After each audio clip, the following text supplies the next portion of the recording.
Hello. Ang travel natin for today is yung papunta sa Old Woods by the Sea Nature Resort, which is situated at, uh, saan na ba ito? Sa may, wait a minute, hindi ko makita. Situated between Alaminos and Bulinaw, Pangasinan, lies in the town of Bani. According to their website, may website po sila, which which is I search on Google that the Old Woods by the Sea Nature Resort. It is a cozy mountain resort. You experience the beauty of nature and the sea at the Old Woods by the Sea Nature Resort with breathtaking coastal views and unforgettable sunsets.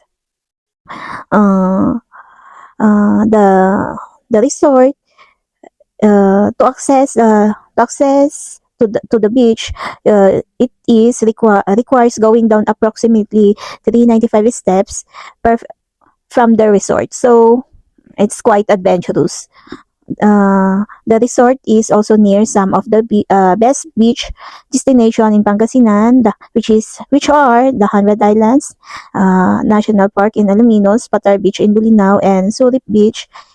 Here you can go snorkeling and island hopping and cliff diving. Old Woods by the Sea Nature Resort is a perfect escape. You can experience these things in the resort. So, number one, roam around the resort and identify trees that you are familiar with. The vast area of the resort is filled with trees and plants of different kinds.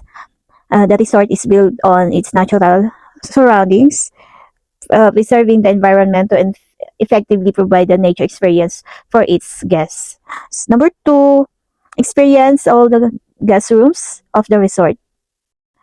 Each room is uniquely designed. No rooms look alike. The rooms are named after the trees that you can see around the resort. Each room, also the themes such as mountain, read and write, old world, flights, etc. Get excited in every stay by trying different themes to make you stay memorable. Number three, discover untouched and unexploited nature. Visit the prestige beaches surrounding the resort, climb down the resort for 5 minutes, or take the hiking trail for a few minutes to see Tubong Beach. Enjoy tide pooling during low tide with sea creatures and are trapped on small rock pools. Tubong Beach has sandy pockets for those who prefer to chill on the beach. Number four is uncover Pangasinan with our tour offerings. Get refreshed at Bulinaw Falls. Be amazed at Hundred Islands. Get your body tan at our island adventure beach and island tours. Experience our water escapade of snorkeling, fishing, cliff jumping, and many more. Pangasinan is rich in flora and fauna with several tourist destinations and discover many scenic spots waiting to be uncovered. Ayun na nga, we reached the place and as you can see the video a while ago, may part na lubak-lubak. Pero pagdating naman dyan sa place is okay, maganda siya, nakaka-relax. Yan makikita nyo kung gaano kalawak yung place and sa facilities naman nila is may pwede kang mag tennis. May playground sila dyan. Then, ayun na nga. So, napapalibutan sila ng plants and trees. And about the accommodation fee, I totally forgot. Pero parang around 4K plus. Yung good for 3 person. 3 to 4 person. Yun, nasa 4 plus. Then, of course, they have a resto there.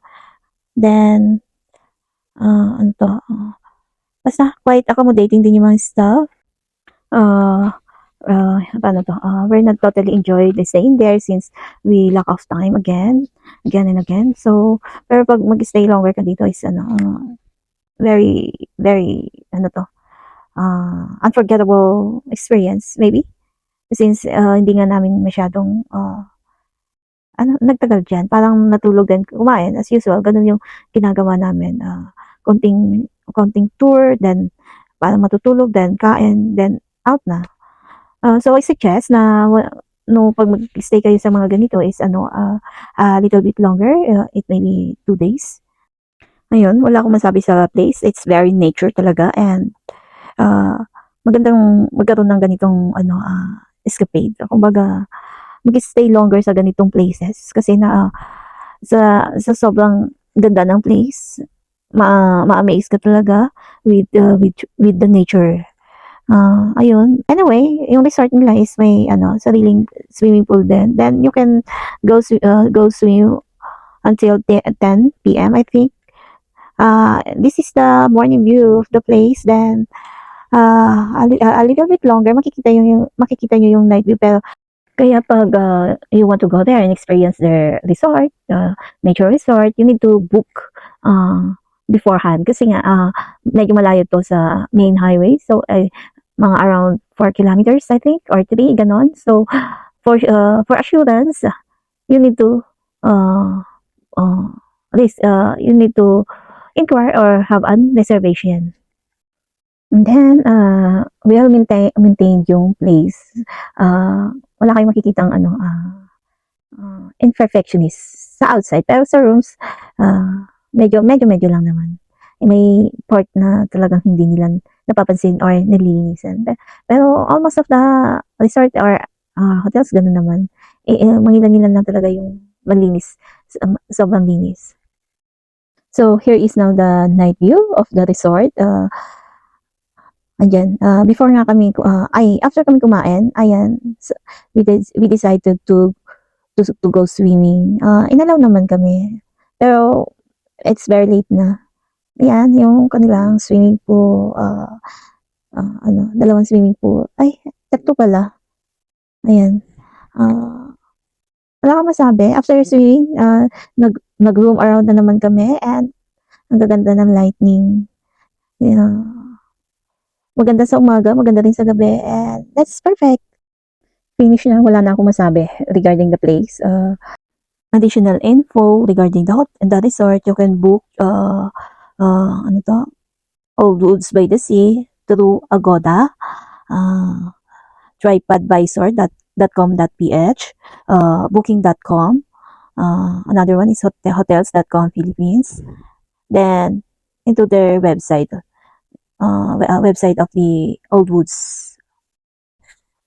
Kaya mag-ahal, ayun, breakfast time of course, before kami pupunta sa beach. Ayan, nadaanan namin sila nagpipick ng mango. Ayan yung old type of picking mango. Ayan na nga, going down to the beach after breakfast. It's quite adventurous and super napaka-amazing yung place, as you can see at the video. Grabe. You're in top, then going down. It's so adorable, di ba? So ayun, we stayed longer at the beach to take pictures before going back to our rooms for refreshing and packing up our things since checkout time. That is our way going back to our rooms. And every single step, it counts kasi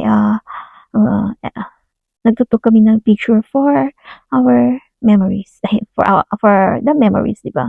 So that's it. Wala na akong masabi.